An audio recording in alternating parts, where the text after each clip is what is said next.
Là cái dưa cải ha. Cái dưa cải mình làm từ bữa nay nữa là được 4 ngày rồi đó các bạn. Nó thấm tất cả các gia vị đường ha, giấm đồ này kia các bạn. Nó rất là thơm các bạn. Nên ăn thử coi nó chỉ còn giòn không nha. Nó rất là giòn các bạn, làm nó rất là vừa ăn. Cái này thì các bạn có thể ăn với lại cơm ha, hoặc là cháo đồ cũng rất là ngon. Đó. Cái màu của nó màu vàng lên của đường đó các bạn, cải được đó. Cái tỏi của mình chẻ ra các bạn, tới bữa nay nè nó cũng rất là thấm luôn, nhưng mà nó không có bị đen nha. Cái miếng tỏi của mình nó vẫn còn trắng tươi nè các bạn. Còn cái dưa cải của mình thì nó thấm đỏ ha, màu nâu nâu rất là đẹp. Và cái này các bạn có thể ăn được rất là lâu.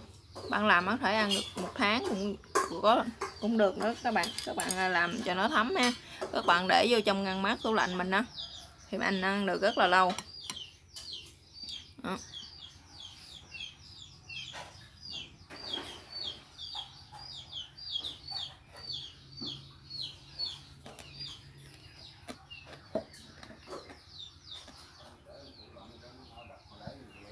Nếu các bạn muốn biết mình làm như thế nào thì mời tất cả các bạn sẽ vô bếp làm cùng mình nha.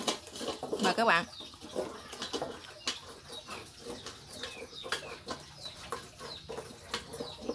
Chào tất cả các bạn, hôm nay mình sẽ giới thiệu với các bạn cái món là củ cải ngâm đường nha các bạn ha.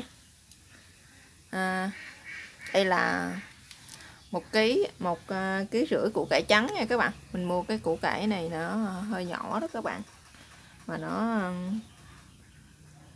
hơi bị đen đen nè. Cái củ cải dạt của người ta nhổ các bạn, người ta dạt ra nó không có được đẹp nha các bạn ha. Đây là 1,5 kg. Còn về thành phần các gia vị đi kèm của nó thì mình sẽ có đây là 100g muối hột nha các bạn, muối hạt ha. Đó. Với lại 100ml nước lọc và 50ml giấm. Và đây là 100g mình sử dụng ở đây là đường thốt nốt đó các bạn, đường thốt nốt đó các bạn ha.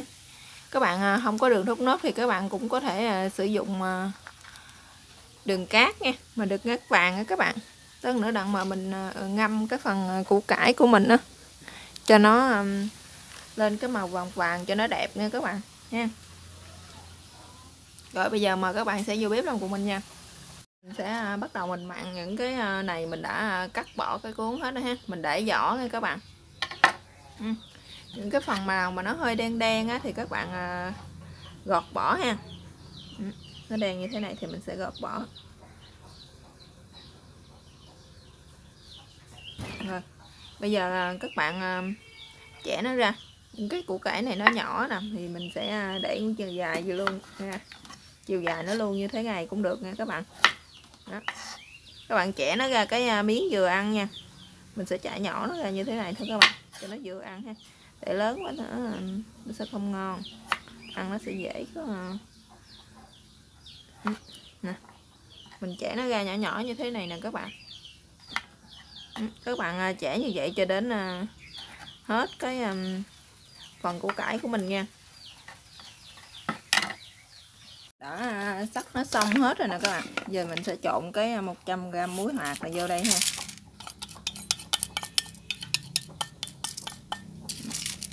Các bạn để vô thì các bạn trộn cho nó đều nha. Các bạn trộn cho nó đều rồi các bạn sẽ để cho nó trong vòng 2 tiếng cho nó thấm muối nha các bạn, cho nó dịu cái phần củ cải này của mình xuống ha. Rồi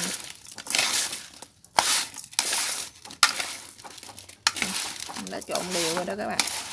Và bây giờ mình sẽ để nó đây, bỏ nó đây để cho nó trong vòng 2 tiếng. Trong vòng 2 tiếng đồng hồ nha các bạn.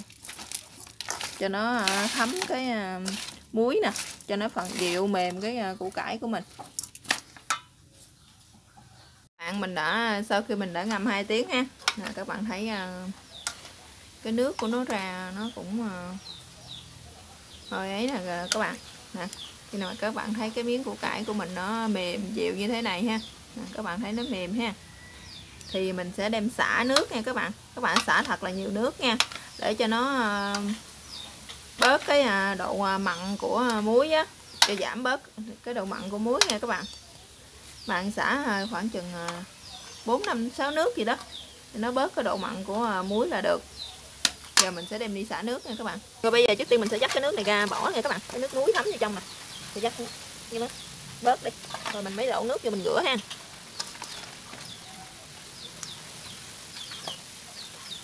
Rồi bây giờ bắt đầu mình sẽ rửa nước đầu tiên nha các bạn bớt cho nó bớt chất mặn của nó đi ha, cái thiệt nhiều gì nè các bạn, tại vì cái phần củ cải của mình nó đã thấm muối rồi cho nên nó dịu xuống, nó mềm xuống. Các bạn thấy cái miếng củ cải của mình nó cũng trong hơn ha.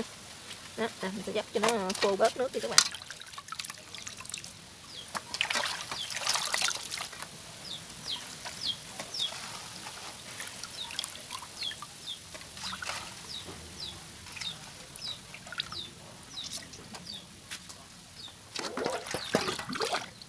Đó, bắt đầu mình sẽ rửa tiếp tục cái nước thứ hai.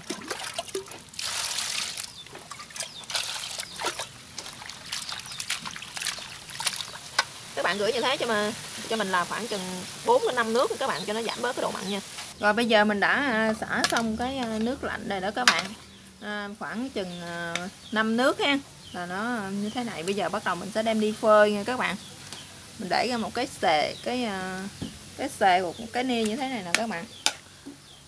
Mình sẽ đem để nó ra ngoài để mình phơi. Các bạn phơi cho mình nếu mà nắng thẳng thét thì các bạn phơi thành 7 đến 8 tiếng ha. Còn mà không, trời mà không có nắng hung á các bạn, thì các bạn phơi cho mình 2 nắng ha.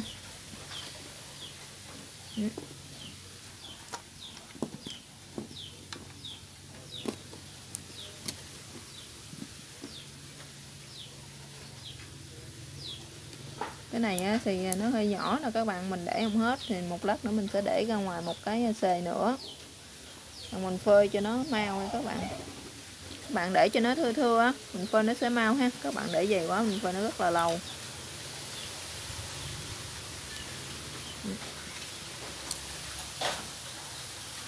Rồi bây giờ mình sẽ đem đi phơi thôi.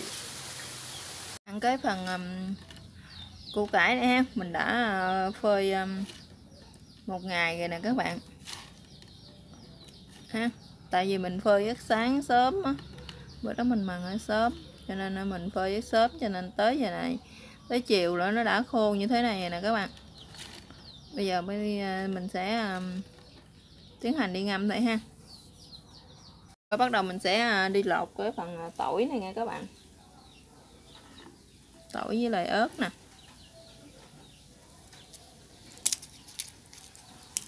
Mình ăn tỏi không có nhiều cho nên mình sẽ làm khoảng nửa cái củ tỏi này là được rồi đó các bạn. Bạn ăn tỏi nhiều quá thì các bạn có thể làm nhiều hơn ha.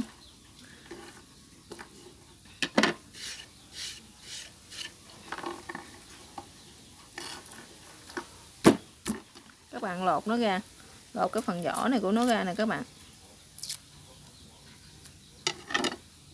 Rồi bây giờ mình đã lột xong hết rồi các bạn ha.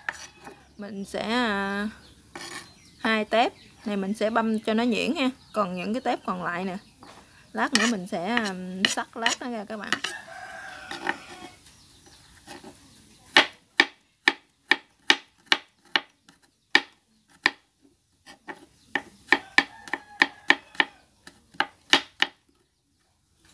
Rồi bây giờ tỏi ớt thì mình đã mần xong rồi đó các bạn. Bây giờ bắt đầu mình sẽ đi trộn cái dưa cải của mình ha. Bây giờ mình sẽ cho cái phần đường này vô nha các bạn. Các bạn ở nhà mà không có cái đường thốt nốt này á thì các bạn có thể dùng cái đường cát vàng nha.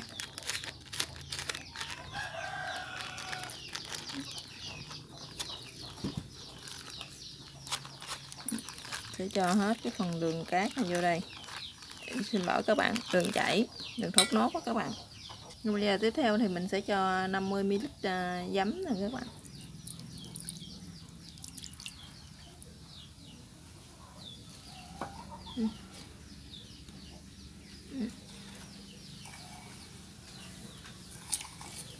Và tỏi mình băm á các bạn, mình cũng sẽ cho vô đây luôn ha. Tỏi mà các bạn không băm nhuyễn như thế này thì các bạn có thể đâm nó nhuyễn ra ha. Ở đây là 100ml nước lọc á các bạn, mình đã đun sôi rồi nè.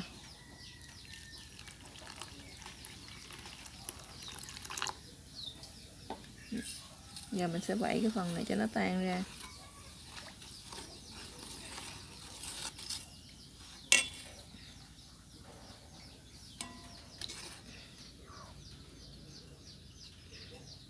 Giờ mình đã quậy cho nó tan ra hết ha. Giờ mình phải cho cái phần củ cải của mình phơi khô á các bạn. Phơi á, mình sẽ cho nó vô đây ha.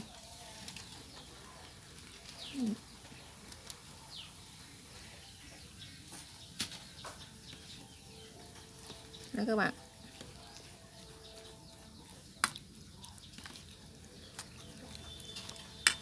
Rồi bây giờ cái phần tỏi nè. Tỏi mình xắt lát ha, ớt mình cũng xắt miếng rồi các bạn, mình sẽ trộn vô đây luôn.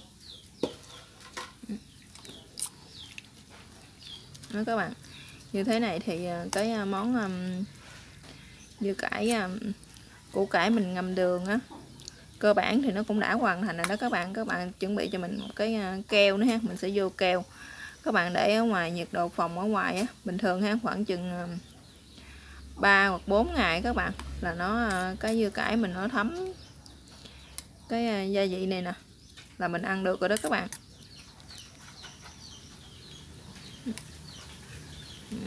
Đã chuẩn bị sẵn một cái keo thủy tinh rồi đó các bạn, mình sẽ cho nó vô trong cái keo ha.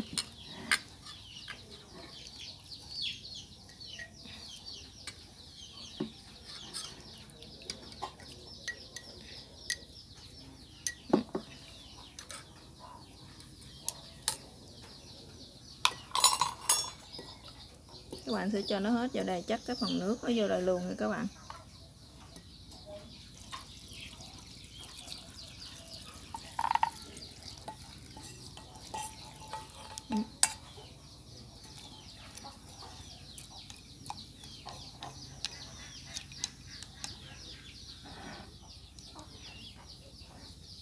Rồi mình đã cho vô một cái keo như thế này các bạn, mình sẽ đậy nắp lại ha.